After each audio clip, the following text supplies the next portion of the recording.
Hello everyone, welcome to my YouTube channel Tech Guru.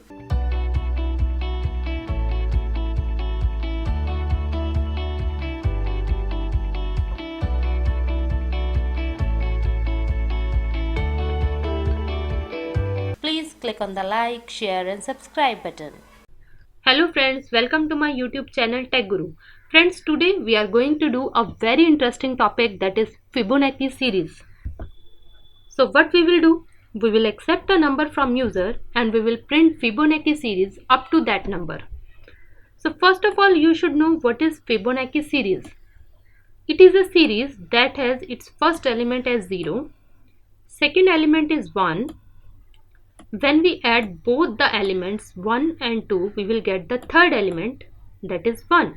Then we will add these two elements to get the next number 2. Then add these two numbers to get the next element 3. Then add these two elements and get the next number 5. Add these two elements and the next number will be 8. Add these two elements and the next number will be 13. So friends, this is our Fibonacci series where every third element is the sum of first two elements. So let's start its logic. So friends, first of all we have to accept a number that will act as a limit.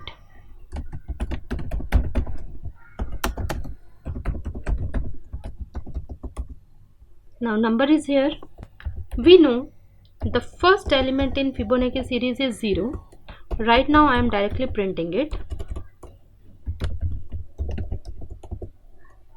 Then we know the third element means 0 plus 1. So I declare a variable. I set c equal to 0 plus 1. And now I print c. Let's save the program.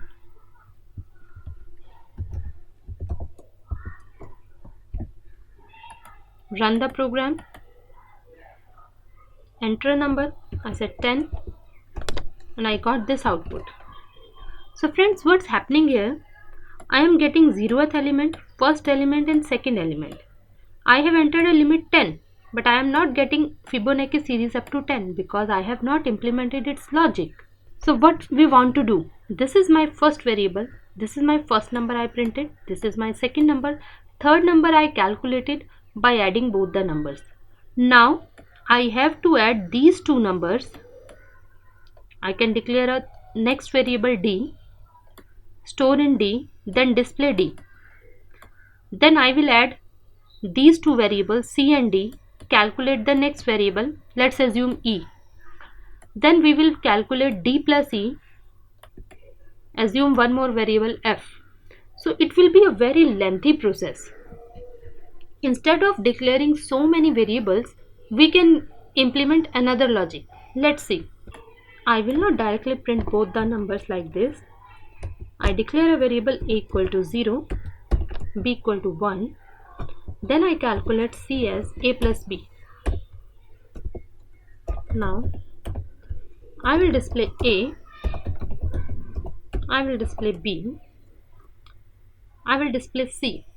So friends, what is our desired output?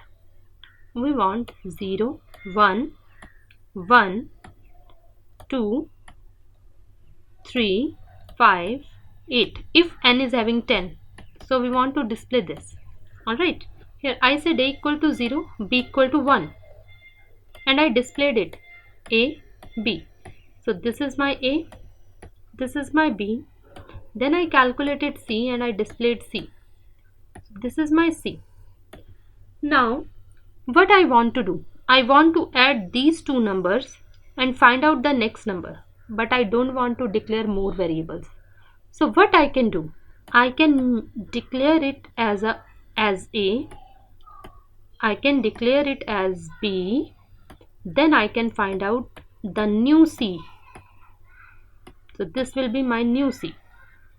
Then we will check, is this less than 10? Yes, so it will be displayed. In the next step, I say this is my a, this is my b, so that I can add these two numbers to find out the next c. Alright, so let's implement this logic. So before displaying C, I have to check whether this C is less than equal to N, because this is our limit. We cannot move further. After displaying C, I have to transfer value of B in A. So I write A equal to B. I have to transfer value of C in B. So I am writing B equal to C. Then I will calculate my new C. That's it. Save the program. Run the program. Enter a number. I said 10. So I got this output. Now let's understand its logic. What's happening here? First of all, I accepted a number in N. I said N is equal to 10. My A is 0. B is 1. Then I calculated C as A plus B. So 0 plus 1, C is 1. I said print A. A is 0. 0 is printed. Print B. B is 1. 1 is printed. This is A. This is B. Then we check while C is less than equal to N. C is 1. So 1 is less than 10. Yes. 1 is less than 10. Yes. So C will be printed. Now I set A equal to B. It means value of B will be transferred to A. B equal to C. Value of C will be transferred to B. Now I again calculate C as A plus B. So this A plus B. 1 plus 1. I get 2. This 2 is less than N. So it will be printed. After printing 2, again I said A equal to B. So this will be my new A. This will be my B. A plus B new C will be calculated as 3. This C3 is less than N, so it will be printed. Again A equal to B. So it will be my new A. It will be my new B. C will be calculated as A plus B. 2 plus 3, 5. This 5 is less than 10. It will be printed. Again A equal to B. This will be my A. This will be B. New C will be calculated as 5 plus 3, 8. This 8 is less than 10. It will be printed. So C. Now again A equal to B. B equal to C. This is A. This is B. Now new C will be calculated as A plus B. 8 plus 5, 13. But 13 is not less than 10. So this loop will terminate and cursor will come out from the loop. And we get this output. This 13 will not be printed. So friends, I hope you must have enjoyed this program. Please try it 2-3 times. Watch this video, pause it, and then try to understand what logic has been implemented here, because this program helps a lot to improve your technical skills. So friends, thank you so much for watching. Please click on the like, share and subscribe button. Stay home, stay safe and keep learning. Thank you.